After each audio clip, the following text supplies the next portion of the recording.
everybody, this is Kat, and today I'm going to be telling you the story of my life.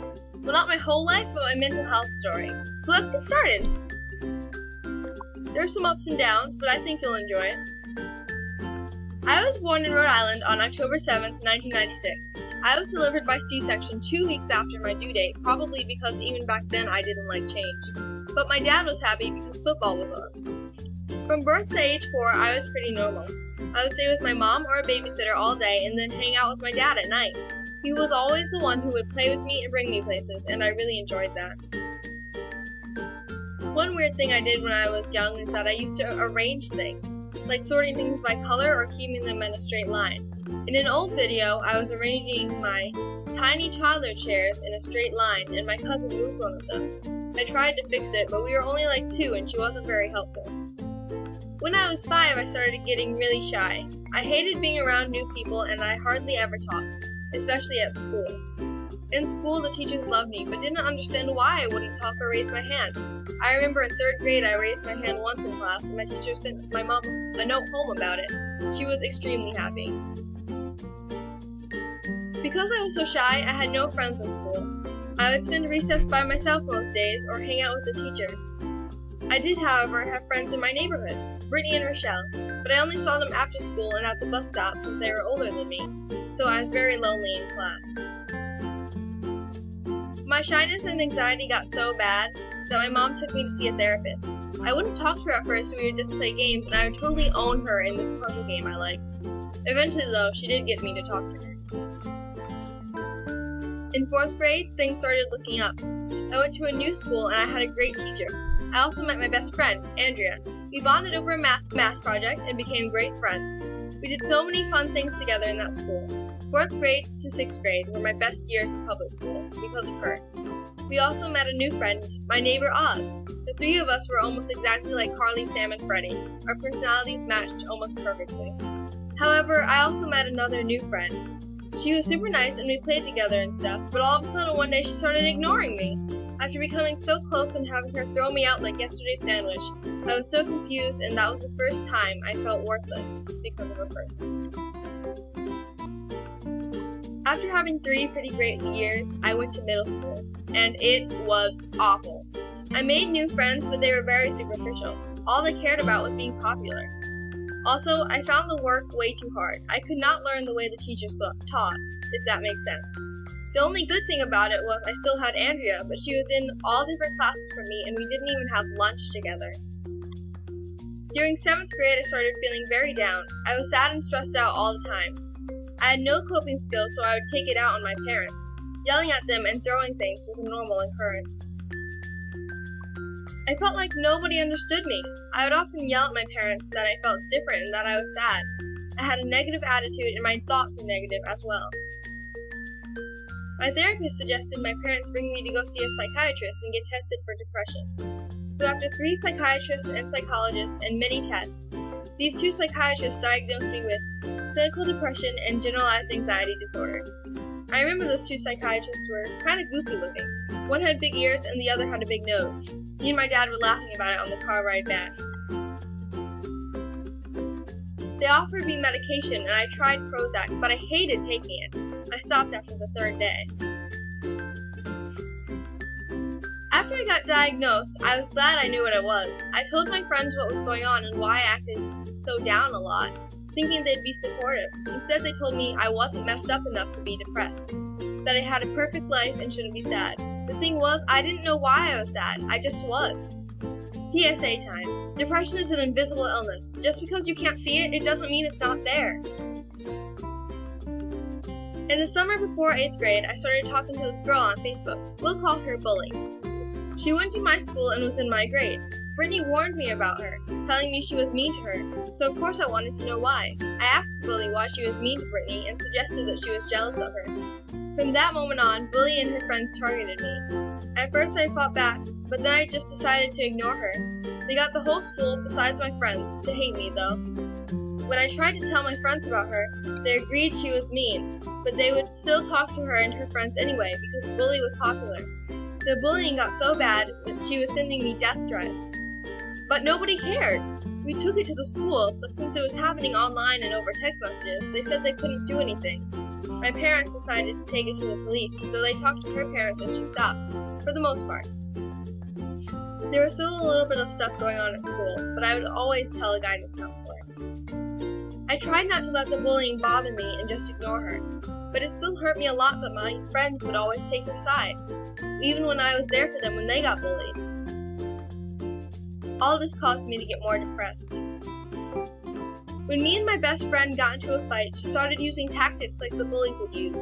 This hurt a lot more though. She was my best friend and she just totally turned on me. She made me feel utterly worthless. That night when I came back from school, I decided to cut myself. I know you shouldn't cut just because of what a person said and that other people's opinions don't matter, but she made me feel so worthless. My 12 or 13-year-old brain couldn't take it, so I took it out on myself. I forget what exactly I used, but it only looked like cat scratches on my skin. The next day when passing her a paper in class, my friend noticed the cuts, turned around and said, "Oh, you cut now, too?" That made me feel a lot worse. By the end of the school year, I was so depressed and anxious about everything I couldn't go to school. I was absent too many days and was going to be held back, so my parents took me out of school to be homeschooled. I didn't want to because I thought I'd never see Andrea again, but I knew I needed to do something if I didn't want to be miserable. So I started homeschooling, but I was still quite depressed. I started having suicidal thoughts, and around this time, probably cut more as well. But during 8th grade, our teacher started teaching us about mythology, and I really enjoyed it. I decided I wanted to learn more about religion, so I started with the one I knew most about, Christianity. I researched it, and I found I liked it a lot. I liked the message that came with it, that with one person we can be saved. Around that time, I accepted Jesus as my savior. From the way I remember, as soon as the next day, my depression was gone. The hope I found in Messiah changed me in the way I looked at the world. I stopped yelling at my parents. I stopped being sad all the time. I just completely changed. If you knew me then versus me now, you'd see the difference. I even stopped cutting. As Jesus says, "Come to me, all ye who are weary and heavy laden." Anyway, after that, life was pretty great for a few years. I had a few friends from school I hung out with, real friends, not the superficial ones. And I had a loving family, and I had my faith. But I still had my anxiety. The crippling anxiety, which once caused daily stomach aches, had toned down quite a lot when I stopped public school, but I still had a lot of anxiety about other things. One day, after having some symptoms of a urinary tract infection, I got my mom to take me to the doctor. Once I got there, my doctor was out, so another doctor filled in for her. When he came in, he told me I did not have a UTI. I was shocked. I thought for sure I had it. But alas, no. I tried to convince him that something was wrong, but after asking me more questions, he asked me if I had anxiety. I told him yes, I have an anxiety disorder, and he looked over to my mom and winked. He then started talking to me about anxiety and gave me some really inspiring messages that I can't remember. He talked to me about the importance of medications as well. I listened, and I remember feeling really good walking out of the doctor's office. After that, I bought a book on medication and I decided to research more about anxiety. One day, I found an anxiety test and I took it. I had really high levels of anxiety on almost everything. At the end of the test, they showed a video on how to cure your anxiety. I don't remember what it said, but it really helped me. For a whole summer, I had almost no anxiety. It was amazing. Then, towards the end of the summer, I started getting these weird thoughts that would come into my head sometimes. Gradually, the thoughts increased. It scared me so much because the thoughts were either of me hurting someone or someone hurting me.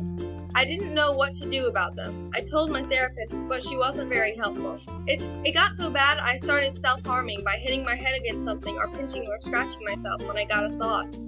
I had no idea what was going on. I started having thoughts of killing myself to get rid of the thought. So I told my therapist. She said to go to the doctor, and after answering many questions, the doctor said to go to the emergency room. There, I told doctors all about my past. They suggested I go inpatient in a mental hospital. I was fine with going. I knew I needed help. It was very scary though, and I think I cried through a lot of the night. At one point, the nurses gave me Benadryl, but I couldn't take pills at the time. I can talk about this experience in another video. Basically, I met some doctors and they diagnosed me with Obsessive-compulsive disorder, OCD. I remember I told a psychologist that I used to tell people I had anxiety, depression, and undiagnosed OCD, so I wasn't that surprised. The truth was, I wasn't surprised I had OCD. I always kind of knew I had obsessive and compulsive tendencies, but I was surprised I got diagnosed with it for the reason I did. I didn't know what OCD was back then. I didn't know anything about intrusive thoughts. Anyway, once I got discharged, I took up a whole new lifestyle.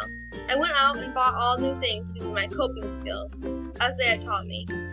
They also, after much prodding, prescribed me Zoloft and Klonopin. I actually took it.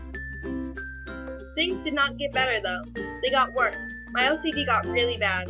These 6 months where this happened are very blurry in my memory, but I remember I was miserable. I started developing new thoughts and new compulsions.